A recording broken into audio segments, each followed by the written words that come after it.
Welcome दोस्तों, we born to win channel में आप सबका स्वागत है। तो ये video Tata steel AAT 2019 exam cut off and interview tips के लिए बना रहा हूँ। वीडियो शुरू करने से पहले मैं आप सबसे माफ़ी चाहता हूँ, वीडियो लाने में थोड़ी देरी हो गई। तो चलिए दोस्तों, वीडियो शुरू करने से पहले इस वीडियो में कौन कौन से टॉपिक पे हम डिस्कशन करने वाले वो मैं बताता हूँ। टॉपिक फर्स्ट, एग्ज़ाम कैसा था। सेकंड, एग्ज़ाम फेयर था या अनफेयर था। कट ऑफ क्या होगा, interview location and structure and interview tips. तो दोस्तों, ये वीडियो टाटा स्टील AAT 2019 के इंटरव्यू के लिए बहुत ही इम्पोर्टेंट है, तो ये वीडियो आप लास्ट तक देखिए। तो देखते हैं दोस्तों, एग्ज़ाम कैसा था। एग्ज़ाम में टोटल 4 सेक्शन थे। फर्स्ट सेक्शन इंग्लिश कंप्रेhension, उसमें 20 क्वेश्चंस थे और उसके लिए जो ड्यूरेशन था वो 20 मिनट्स था। बाद में सेकंड टॉपिक था लॉजिकल एबिलिटी, उसमें 18 क्वेश्चंस थे for 20 minute. Then quantitative ability 12 questions for 15 minute and technical ability 20 questions for 20 minute. तो टेक्निकल एबिलिटी में एग्ज़ाम के पहले बताया जा रहा था कि ऑटोकैड भी आएगा, ऑटोकैड पे क्वेश्चंस भी आएंगे, बट ऑटोकैड पे कोई क्वेश्चंस नहीं आए थे। एग्ज़ाम में ऑटोकैड पे क्वेश्चन नहीं आए थे, बट इसका मतलब ऐसा नहीं है कि इंटरव्यू में वो पूछ नहीं सकते, इंटरव्यू में भी पूछ सकते हैं। तो इसलिए जो भी आपने ऑटोकैड का प्रिपरेशन किया है वो इंटरव्यू में आपको यूज़फुल रहेगा।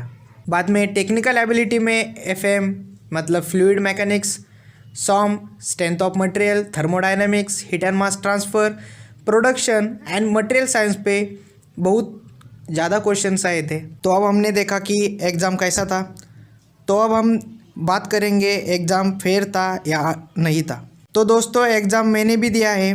तो जिन यूट्यूब चैनल्स ने एग्ज़ाम वीडियो रिकॉर्ड करके डाला था, जो कि अच्छी चीज़ नहीं है, वैसा उनको नहीं करना चाहिए था, मगर फिर भी मैंने जो एग्ज़ाम दिया है उसमें उस वीडियो से सिर्फ 3 या 4 ही क्वेश्चंस रिपीट हुए थे। वैसे देखा जाए तो टाटा स्टील बहुत रेपुटेड ऑर्गेनाइजेशन है।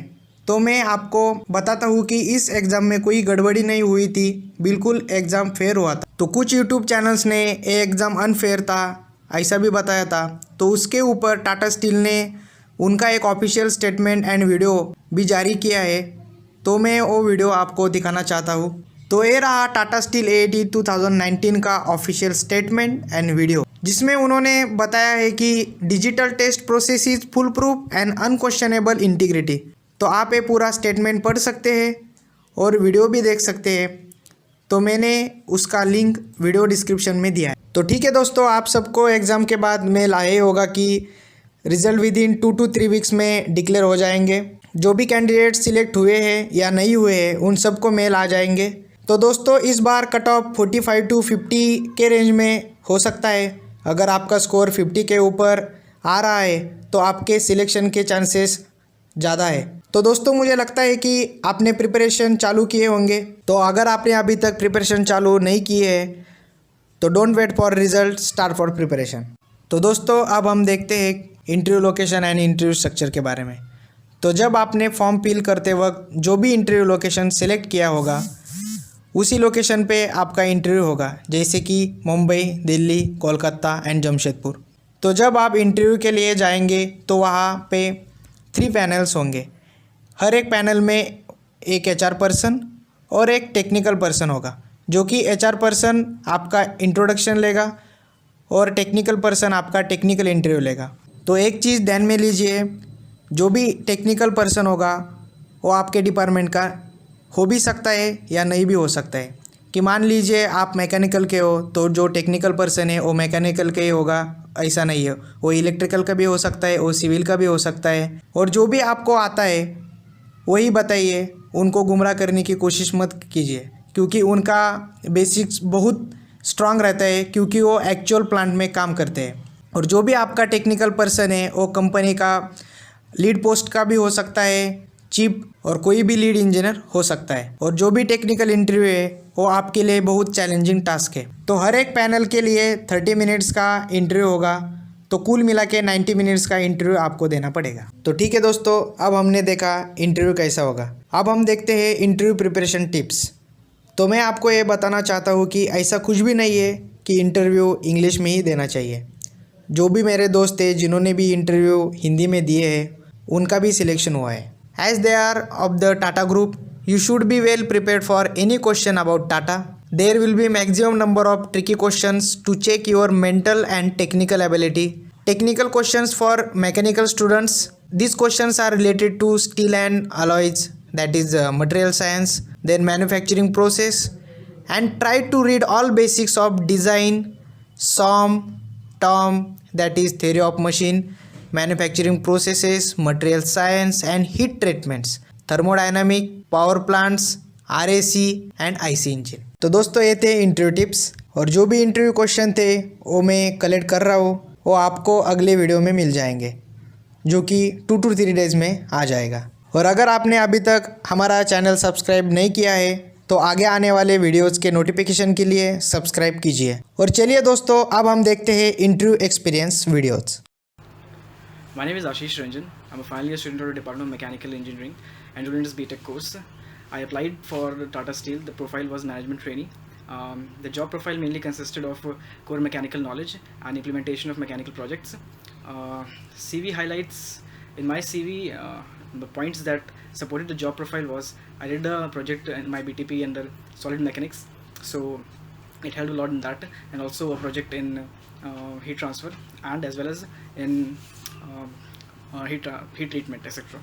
And for preparation, all you have to do is that you have to read all the basic heat transfer. Any one subject they asked us single favorite subject, and they asked basic questions, all of them, and they were helping. They were helpful, very helpful. So you don't have to mug everything. You just have to learn the basics for that. For in terms of the interview, you always have to expect basic questions. They won't ask you in-depth questions. Always the basic questions, and you always have to be frank about everything. Like whatever you have written in your CV, you have to prepare that very well. Every point they can cross question anywhere. So yes, you can expect them to ask anything from your CV. That is the point. How many rounds did you have in this interview? It was a single round. It was just one round? Single round. And there was no HR per se? There was an HR, but that was just mild question, nothing much special. So special advice for this will be just tell everything frankly. Whatever you know, you just tell confidently. If you don't know anything, just say that I know the basics, but they might be asking many formulas. So you can say basically that I don't remember the formulas, but you know the funda, you know the basic concept of that. So that's it about the interview. Just be frank and tell what you do, only that much, nothing else. And leaving advice, just learn as much you want. KGP is a very great place to learn. If you can, CG does not matter here that much, but if you can learn so many things, that will affect your future life as well as your career. Thank you. Hello, my name is Vasim Alam. I am from the Department of Metallurgical and Materials Engineering. I got placed at Tata Steel, and my profile for Tata Steel is Management Technologist Trainee. Let me tell you about my CV and how I got selected in Tata Steel. In my 5 years at stay at IIT Kharagpur, I did all-round development performance in my academics as well as in non-academics.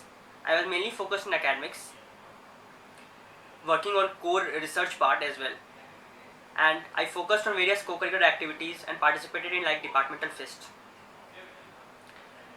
For my preparation for placement, especially for this 6 months before this placement season, I started reading about the books especially on metallurgy, like the preparation material for GATE, and some of the lecture notes on iron and steel making, on mechanical metallurgy, which they had asked actually in the interview. In the interview process, let me tell you what actually they expect you to give the answer. First of all, they will ask you your general personality by asking you to revise your CV and what you have done for over these all 4 or 5 years. After getting into these details, they will ask you for your MTech and BTech project. If you are a dual degree, and if you are a BTech, then they will ask for your BTech project or any other internship that you have done in core engineering part. I did my internship at Tata Steel itself and Indian Oil Corporation. So they completely grilled me on this topic, and they actually look into the basics of the core engineering part rather than looking into the very high aspects of the project work. They look into very basics questions, and in between they also ask some of the basic working formulas that has been used in mechanical metallurgy, especially for the steel making process.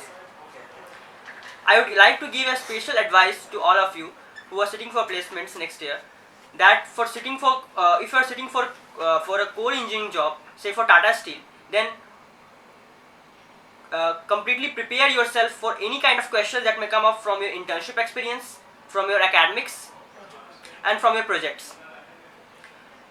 And one last learning advice I would like to give you, that never give hope. There is always a chance and of your selection, and always keep your mind have your presence of mind, because they want to look into that kind of person who can adjust to the situation and adapt to the situation very soon.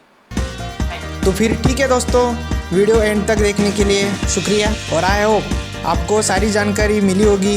और जो interview के question बाकी है वो मैं अगले videos में जल्दी लेके आ रहा हूँ। और अगर आपने अभी तक हमारा चैनल सब्सक्राइब नहीं किया है तो आगे आने वाले वीडियोस के नोटिफिकेशन के लिए सब्सक्राइब कीजिए। Thank you very much. All the best for interview.